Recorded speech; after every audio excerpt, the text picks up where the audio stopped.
بسم اللہ الرحمن الرحیم۔ اٹک جیل میں بند قیدی نمبر 804 کس قدر قصوروار ہے اس کا اندازہ لگانے کے لیے اٹک جانا ضروری ہے۔ پاکستان کی تاریخ میں شاید ہی کوئی دوسرا قیدی ان حالات میں اور ایسے سلوک کے ساتھ پورے قد سے کھڑا ہے۔ ان دنوں سوشل میڈیا پر حضرت یوسف علیہ السلام کے قید خانے کے وزٹ پر مبنی بہت سارے ویلاگ آئے۔ عزیز مصر کی بیوی کی جھوٹی اور بےہودہ شکایت پر مردانہ وجاہت اور حیا کی پیکر حضرت یوسف علیہ السلام کو جرم بے گناہی میں گرفتار کر لیا گیا۔ قاہرہ کی آبادی سے ہٹ کر ایک گرم اور گرد آلود ویرانے میں واقع جیل میں حضرت یوسف علیہ السلام کو لے جایا گیا۔ اس جیل کو ایک بڑے احرام کے نیچے زمین کھود کر بنایا گیا تھا۔ بنیادی طور پر یہ بادشاہوں کا چھپا ہوا قبرستان تھا۔ زیر زمین تیسرے فلور پر قبروں کے سامنے ایک چھوٹا سا کمرہ ہے جس کو یوسف علیہ السلام کے بندی خانے کے طور پر استعمال کیا گیا۔ سابق وزیر اعظم عمران خان کو ایک جھوٹے اور بےہودہ الزام میں اٹک کے قید خانے میں بند ہوئے 3 ہفتے گزر گئے۔ تب کہیں جا کر مجھے قیدی نمبر 804 کو ملنے کی اجازت دی گئی، وہ بھی اسلام آباد ہائی کورٹ کے 8 ڈویژن بینچ کے تحریری آرڈر کے بعد۔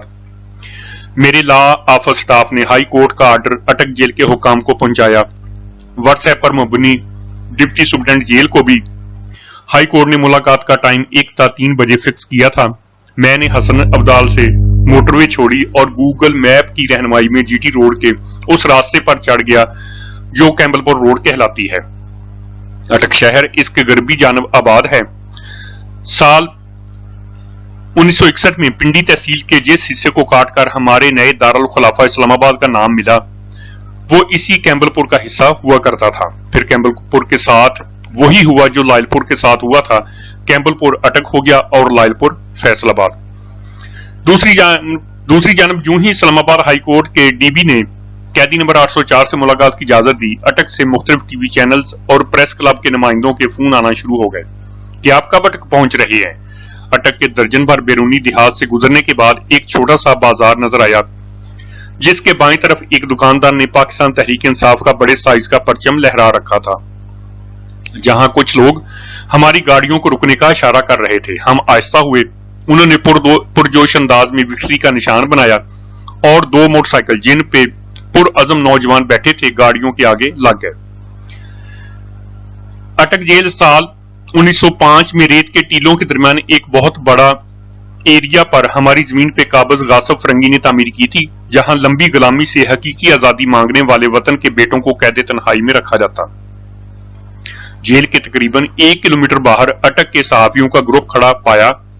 صحافیوں سے چند 100 گز آگے پولیس اور سفید پوشوں کا ایک بے ہنگم ناکہ لگا تھا جس کو دیکھ کر کسی چوکی کا گمان گزرا۔ یہاں ہمیں روک دیا گیا، پھر ابھی آپ کو اندر بھجواتے ہیں والا صبر آزما مرحلہ شروع ہوا۔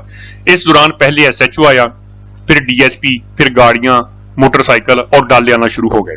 تقریباً 50 منٹ کے بعد بتایا گیا کہ مجھے پولیس کی گاڑی میں بیٹھ کر جیل کے اندر جانا ہوگا۔ میرے ساتھ نہ کوئی اہلکار جائے گا، نہ منشی، نہ سیکورٹی گارڈ اور نہ ہی ڈرائیور۔ لڑکوں نے 10-15 منٹ مذاکرات کیے جس کے بعد مجھے ڈرائیور سمیت قیدی نمبر 804 کو ملنے کے لیے اٹک جیل کے گیٹ نمبر 2 پر پہنچایا گیا۔ گیٹ نمبر 2 تک پہنچنے سے پہلے بولبلیوں سے گزر کر 2 عدد گیٹ اور بھی کراس کروائے گئے۔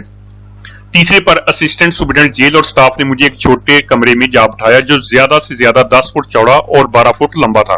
درمیان میں میز کرسی رکھی تھی جس کے 2 طرف آمنے سامنے فاصلے پر 2 کرسیاں تھیں۔ میں نے جیل سٹاف سے پوچھا، قیدی نمبر 804 کون سے پہرا نمبر میں بند ہے؟ پہرا جیل کی زبان میں بلاک کو کہا جاتا ہے۔ بتایا گیا قیدی نمبر 804 نئے بلاک میں ہیں جو نیا تعمیر ہوا ہے۔ میرا اگلا سوال تھا، اس کے ہاتھے میں کتنے سیل ہیں؟